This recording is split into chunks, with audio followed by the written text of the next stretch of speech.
नमस्कार मित्रों। Allahabad high court ने पारिवारिक वाद में एक बहुत ही महत्वपूर्ण फैसला सुनाते हुए कहा है कि अगर पत्नी बगैर ठोस कारणों के अपने पति से अलग रहती है तो ऐसे में उसको गुजारा भत्ता नहीं मिलेगा।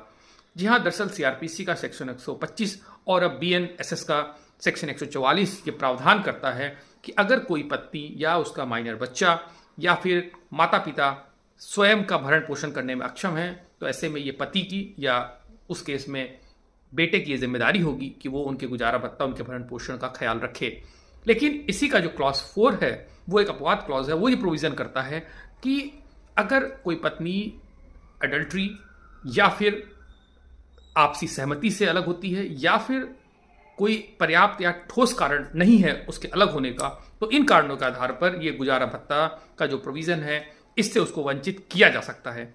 और कोर्ट ने ये पाया कि कोई पर्याप्त या ठोस कारण अलग रहने के नहीं है, इसलिए उनको गुजारा भत्ता देना जरूरी नहीं है। ये एक जूरिस्प्रूडेंशियल शिफ्ट भी दिखाता है कि किस तरह न्याय संहिता, जो न्याय के जो नए मापदंड हैं उनमें किस तरह बदलाव आते हैं वर्तमान परिस्थितियों के साथ। इसलिए लॉ को डायनेमिक कहा जाता है और कोर्ट इसमें एक महत्वपूर्ण भूमिका अदा करती हैं।